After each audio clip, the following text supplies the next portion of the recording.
Esto es lo que suele llamarse una gran ciudad. Tiene sus anchas avenidas, sus casas señoriales, sus magníficos monumentos y sus problemas. Uno de esos problemas es el de la delincuencia juvenil.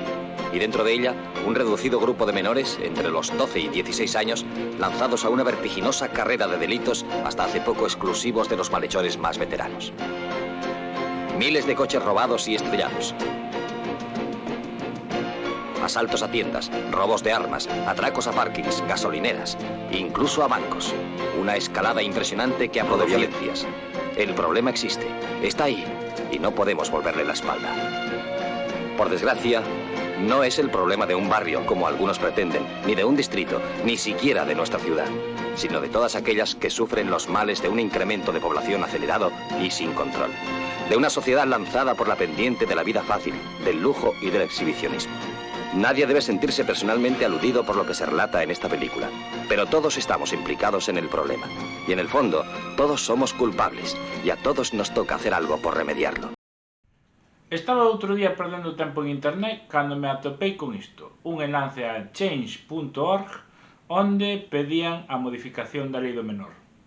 Ese sitio onde tanto che piden a modificación dunha lei do menor como que che cambien os eólicos de sitio. A nosa lei de responsabilidade penal do menor é bastante nova. Deu a luz no ano 2000 e trae melloras legislativas de cara a protección e reforma dos rapaces. Esta lei pondera o desenvolvemento madurativo dos rapaces, poñendo como idade de responsabilidade penal a partir dos 14 anos e como tope de ser menor nos 17. O obxectivo desta lei é un obxectivo reparador, procurando satisfacer a vítima e procurando que o menor se reinserte no seu medio. Así, só se poñen medidas de internamento en 3 casos: cando os delitos cometidos sexan de penas superiores a 15 anos na legislación de adultos, cando os delitos cometidos se fixesen en banda ou grupo, ou cando no exercicio dun delito menos grave se levase a cabo intimidación ou violencia. Sala de detenção.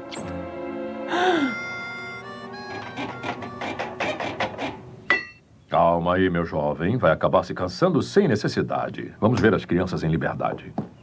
E fixon as medidas máximas para o internamento.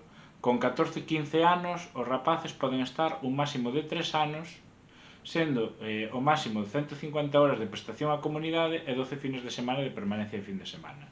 Se o menor tivese 16 ou 17 anos, sería un máximo de 6 anos con 200 horas de traballo para a comunidade e 16 fines de semana de permanencia de fin de semana. Se se tratasen de delitos como son homicidio, agresións sexuais, banda armada ou terrorismo, estaríamos a falar duns límites moito máis amplios. Un rapaz de 14 ou 15 anos podría estar de 1 a 5 anos en réxime pechado máis 3 anos de liberdade vixiada.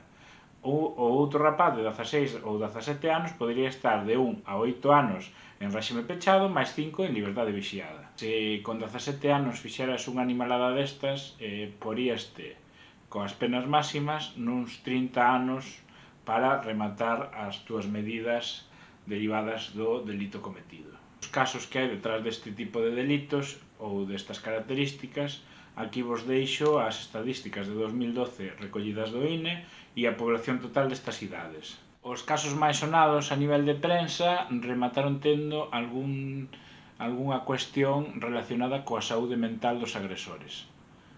O caso máis sonado foi o caso do asasino da Katana, rapaz que agora se atopa rehabilitado e tendo unha familia. Podedes ver na descripción un enlace ao trailer do documental que se fixo para que vexades como o rapaz, despois dun tratamento adecuado á súa situación, pode vivir nunhas condicións normais.